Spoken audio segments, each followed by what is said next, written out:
नमस्कार दोस्तों, मेरे YouTube चैनल पे आप सबका बहुत बहुत स्वागत है। राधा अष्टमी जो कि 23 सितंबर दिन शनिवार को पड़ रही है। राधा अष्टमी के पर्व को हिंदू धर्म में बहुत ही उत्साह उमंग से मनाया जाता है। राधा अष्टमी हर साल कृष्ण जन्माष्टमी के 15 दिन बाद आती है। भाद्रपद महीने के शुक्ल पक्ष की अष्टमी तिथि को राधा अष्टमी पड़ती है। यह तिथि राधा जी के भक्तों के साथ साथ भगवान कृष्ण के भक्तों के लिए भी बहुत मायने रखती है। भगवान श्री कृष्ण और राधा रानी का अलौकिक प्रेम जग जाहिर है। आज भी लोग उनके पवित्र प्रेम की मिसाल देते हैं। शायद इसी कारण ये संयोग बना कि भाद्रपद माह के कृष्ण पक्ष की अष्टमी तिथि को श्री कृष्ण जन्माष्टमी बनाई जाती है और ठीक 15 दिन बाद इसी माह में शुक्ल पक्ष की अष्टमी तिथि को राधा अष्टमी होती है। राधा अष्टमी के दिन व्रत रखने से और राधा संग कृष्ण की पूजा करने से जीवन में खुशियां भर जाती हैं। इस साल राधा अष्टमी शनिवार 23 सितंबर को मनाई जाएगी। भाद्रपद माह के शुक्ल पक्ष की अष्टमी तिथि को राधा अष्टमी है, जो कि 22 सितंबर यानी शुक्रवार से 1 बजकर दोपहर को 35 मिनट से शुरू होगी और इसका समापन 23 सितंबर अर्थात शनिवार के दिन 12 बजकर 17 मिनट पर होगा। उदय तिथि के अनुसार राधा अष्टमी का पर्व 23 सितंबर यानी शनिवार के दिन मनाया जाएगा।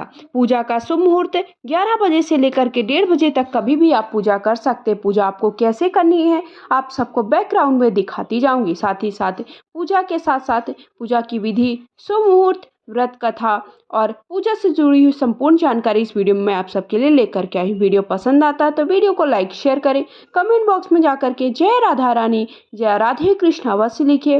वीडियो को लाइक शेयर करें, सबके साथ शेयर करें ताकि सबको जानकारी मिल सके। और व्रत कथा भी अवश्य सुनिएगा, क्योंकि व्रत कथा के बिना कोई भी पूजन अधूरा माना जाता है। तो राधा कृष्ण को अगर हम एक दूसरे के पूरक कहें तो गलत नहीं होगा, क्योंकि जब जब भगवान कृष्ण का नाम आता है तब तब राधा जी का जिक्र अवश्य आता है। राधा कृष्ण का नाम हमेशा एक साथ होता है और राधाष्टमी का त्यौहार भगवान कृष्ण के प्रिय राधा जी के जन्मोत्सव के रूप में मनाया जाता है। राधाष्टमी प्रिय राधा जी के जन्मोत्सव के रूप में मनाएंगे। भाद्रपद माह के शुक्ल पक्ष की अष्टमी को राधा रानी का प्रकाट्य हुआ था, जो कि कृष्ण भगवान का जन्म हुआ था, लेकिन इनका प्रकट हुई थी, ये जन्म नहीं ली थी, इसलिए इनका आज के दिन प्रकाट्य दिवस मनाया जाएगा। कृष्ण जन्माष्टमी की तरह ही राधाष्टमी का पर्व भी धूमधाम से देश भर में मनाया जाता है। सबसे ज्यादा रौनक राधा रानी की नगरी बरसाने में को देखने को मिलती है। राधाष्टमी के दिन सुबह सवेरे स्नान कर ले, स्नान के बाद निवृत्त हो जाएं। राधा जी और भगवान कृष्ण की पूजा करें। भक्तों को राधाष्टमी पर पूरे दिन व्रत रखना चाहिए, सिर्फ एक समय फलाहार करें। इसके पश्चात राधा कृष्ण जी की प्रतिमा को दूध, दही, शहद और गंगा जल से स्नान करें।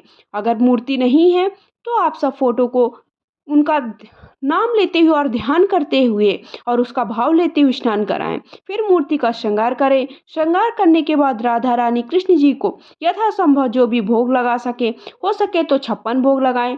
नहीं है तो आप घर पे कुछ भी पकवान बना के या फिर मीठे में कुछ भी भोग लगा सकते हैं। भोग में जब भी अर्पित करें तो उसमें थोड़ा सा तुलसी दल अवश्य अर्पित करें।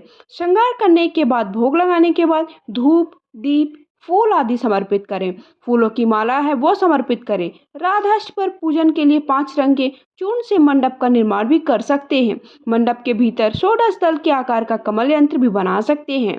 इस कमल के बीचों बीच सुंदर आसन पर राधा कृष्ण की युगल मूर्ति को पश्चिम की तरफ मुख करके स्थापित करें। दोनों हाथ जोड़कर प्रार्थना करें। श्रद्धा भाव से उन्हें आसन प्रदान करें, उनका पूजन करें, उन्हें भोग प्रसाद अर्पित करें। यथासंभव अगर आपके पास सुहाग की सामग्री, आप सुहागन हो तो सुहाग की सामग्री अवश्य अर्पित करें। व्रत कथा सुने और आरती करें। अगर आप चाहते हैं कि राधाष्टमी के दिन कि आपके मान सम्मान में कभी कमी न हो तो कुछ उपाय भी कर सकते हैं। अष्टमुखी दीपक का इस्तेमाल करना चाहिए। इस दिन अष्टमुखी दीपक में इत्र डालकर अगर आप प्रज्वलित करते हैं तो आपके समाज में मान सम्मान बढ़ता है, सुख समृद्धि प्राप्त होती है, साथ ही आपके घर में माता लक्ष्मी का वास होता है। व्रत कथा सुनने से पहले बोलिए जय राधा रानी की बरसाने वाली राधा रानी की जय हो, राधा कृष्ण की जय हो। उसके बाद अब मैं व्रत कथा सुनाने जा रही हूँ, तो सबसे पहले हाथ में थोड़ा सा अक्षत और पुष्प लीजिए। उसके बाद व्रत कथा को सुनिए। व्रत कथा कभी भी अधूरी ना सुने। सुनने के बाद जय राधा रानी या राधे कृष्ण अवश्य लिखिएगा। पौराणिक कथाओं के अनुसार जब माता राधा स्वर्ग छोड़कर चली गईं, तब भगवान कृष्ण विरजा नामक सखी के साथ घूम रहे थे। यह सब देखकर राधा क्रोधित हो गईं। उन्होंने विरजा का अपमान कर दिया। घायल विरजा नदी की भांति बहने लगी। श्री कृष्ण के मित्र सुदामा राधा के व्यवहार से नाराज हो वह राधा से भी नाराज थे। इस व्यवहार को देखकर राधा सुदामा से क्रोधित हो गई। उन्होंने सुदामा को राक्षस के रूप में जन्म लेने का श्राप दे दिया।